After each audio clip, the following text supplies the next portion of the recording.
Beaucoup de femmes, quand elles commencent un coaching, me disent qu'elles n'arrivent pas à perdre leur kilo de grossesse ou qu'elles n'ont jamais réussi à perdre leur kilo de grossesse. Mais toutes ont un point commun. Et c'est pas tant les kilos. Le poids, c'est juste un symptôme.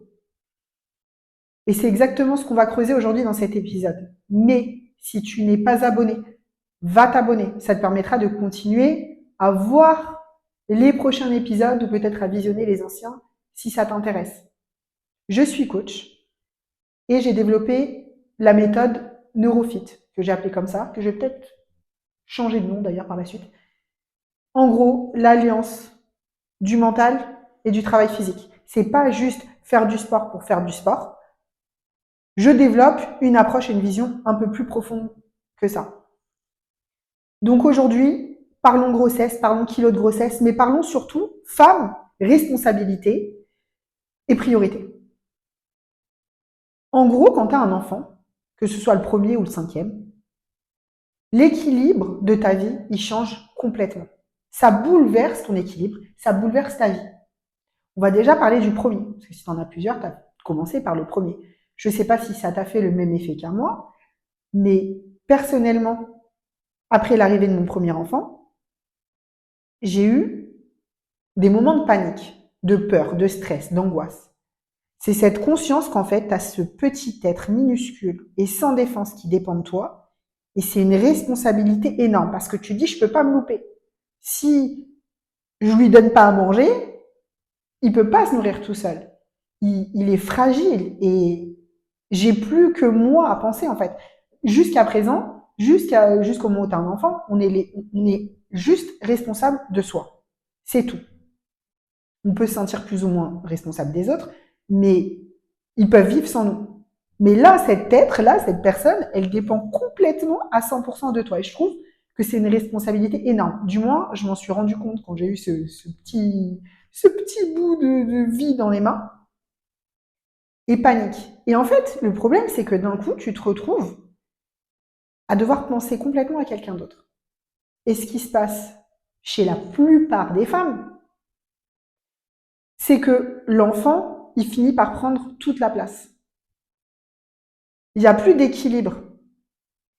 Il y a des femmes qui arrivent tout de suite à reprendre un petit peu rapidement leurs activités et à prendre du temps pour elles. Mais il y en a d'autres qui n'y arrivent pas et qui sacrifient, sans forcément s'en rendre compte, tout leur temps et toute leur vie pour leurs enfants. Et parfois, tu retrouves un équilibre quand l'enfant il est un peu plus indépendant, parce qu'on est d'accord que jusqu'à les 5 ans, il est très dépendant de toi. Mais entre-temps, si tu en as d'autres, tu reviens à la case départ. Chaque enfant, il vient rebouleverser ton équilibre ou l'équilibre que tu t'es battu, que tu t'es bâti jusque-là. Certaines tiennent très bien au premier, au deuxième ou au troisième. Elles se laissent complètement, je vais pas dire se laisser aller, mais en fait, tu n'es plus au centre de tes priorités et ton corps, ce que tu manges, la façon dont tu t'habilles, tout passe au second plan. C'est plus la priorité. On vit un peu trop, même parfois, pour nos enfants.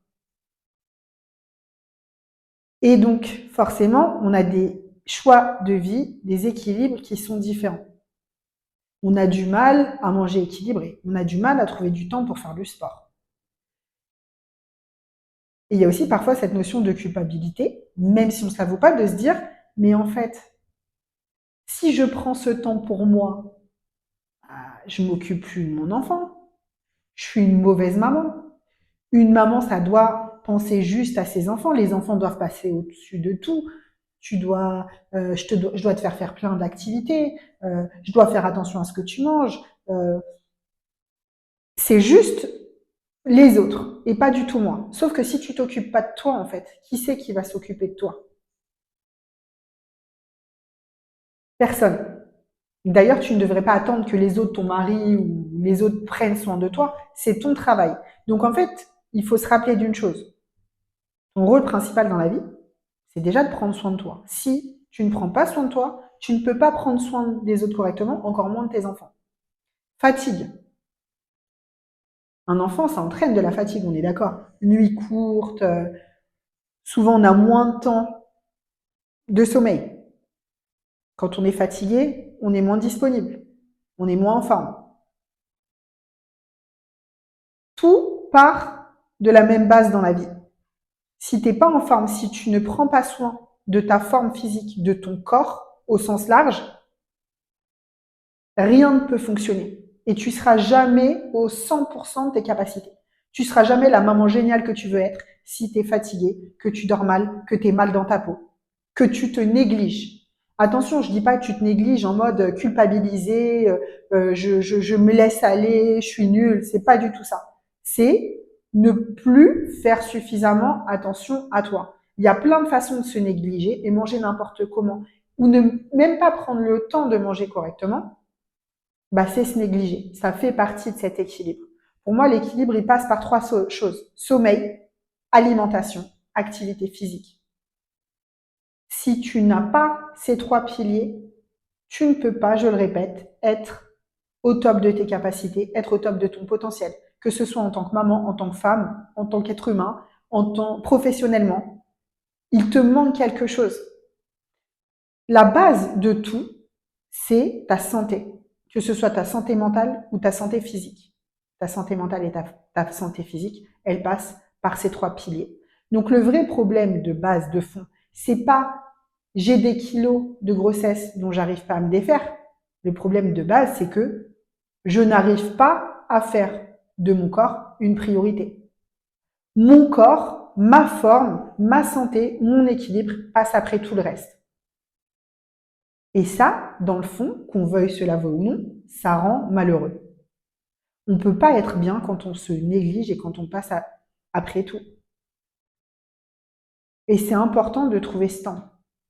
J'ai des mamans qui vont prendre le temps de faire à manger assez équilibré à leurs enfants et tout, mais qui, elles mangent n'importe quoi. La nourriture, c'est souvent un réconfort aussi. Si tu te négliges complètement, tu vas avoir plus tendance à vouloir aller vers de la nourriture riche, vers de la nourriture qui te rapporte du réconfort. Tu es fatigué, tu n'as pas envie de t'entraîner. Mais moins tu t'entraînes, moins ton corps se dépense et moins tu as de l'énergie paradoxalement. Donc, l'idée, si tu veux que ça change, c'est d'aller à l'encontre de ce que tu fais habituellement. Régime drastique, sport intensif, ça sert à rien.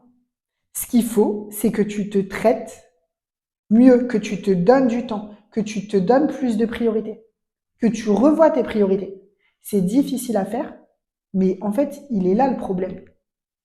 Et en voulant aller sur les conséquences, juste l'apparence, les kilos en trop, ça empêche de se poser les vraies questions et de changer le vrai problème.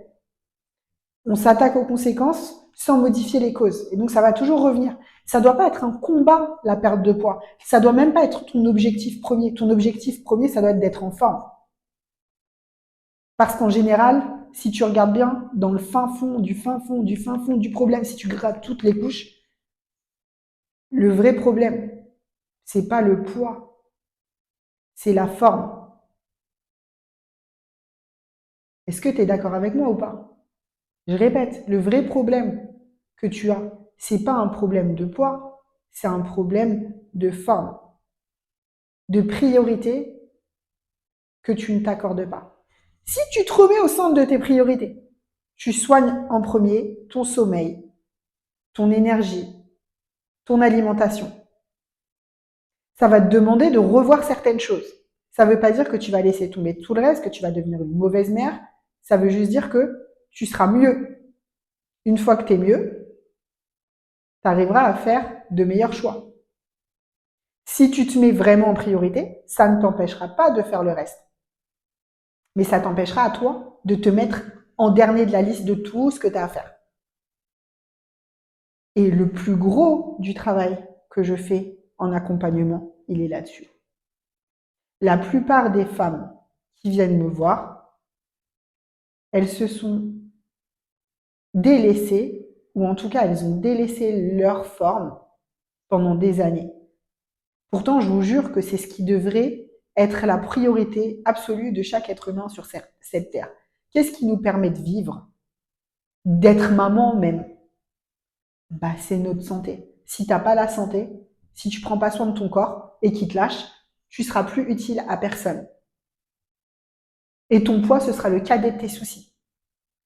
Si tu es plus en forme, que tu prends soin de toi, que tu fais attention à ce que tu manges, pas dans le sens je veux perdre du poids, mais dans le sens prendre de l'énergie, que tu fais du sport, en fait, il y a tout un trio, un combo, et l'un améliore l'autre. Bah, ton poids, il va partir tout seul. Et ensuite, ce sera juste à la limite une question de formalité. Moi aussi, je suis passée par là, donc je sais de quoi je parle. Quand j'ai eu mon premier enfant, catastrophe. Le deuxième, c'était pire. Et à un moment, je me suis vraiment rendu compte que ça allait plus. Et il faut pas oublier qu'on a un exemple pour nos enfants aussi. Je vais vous amener à vous poser aussi la question suivante. Comment elles étaient? Comment était ta mère en fait? Si ta mère, elle avait tendance à se sacrifier pour toi, si c'est l'image que tu vas avoir tendance à reproduire la même chose. Et moi, j'avais une maman qui s'occupait très peu d'elle. Elle s'occupait beaucoup de son travail, de nous, mais elle s'occupait pas d'elle. Si elle s'était occupée davantage d'elle, elle aurait peut-être été mieux dans sa peau, plus épanouie, plus heureuse. On n'a pas besoin de se sacrifier pour être un bon modèle pour nos enfants. Au contraire, quand tu te priorises, que tu prends soin de toi, bah, tu leur montres aussi le bon exemple. Et c'est le meilleur des cadeaux que tu puisses leur faire. Prends soin de toi. À partir du moment où tu es bien dans ta peau, tu prends soin de toi, tu prends aussi plus soin des autres. Quand tu es mieux dans ta peau, tu es mieux avec les autres, dans tes relations, dans ta façon de te comporter, dans tout. Et donc oui, je suis passée par là, je sais ce que c'est pour ça que j'en parle aujourd'hui. J'ai aidé beaucoup de femmes et je vois beaucoup de femmes dans cette même situation. Et c'est exactement de ça que petit à petit s'est développée mon approche neurofit. Parce que je pense que la perte de poids, comme je le disais au début, c'est juste un symptôme et c'est un faux problème. Le vrai problème, en général, il est plus profond. Il faut aller gratter un peu plus loin. Et pour être fit, pour être en forme, il faut que ça passe par un travail sur soi, par une meilleure gestion de ses priorités, par une réflexion sur ses habitudes, ses automatismes, parfois même son passé. Parce que la façon dont on se comporte, en général, c'est pas un hasard. Le but, c'est de trouver des clés concrètes pour réussir à changer sans être dans la lutte, sans que ce soit un combat, et réussir à s'instaurer un nouvel équilibre durable, des nouvelles habitudes de vie avec ses enfants. En fait, c'est décider de ses choix de vie plutôt que de les subir.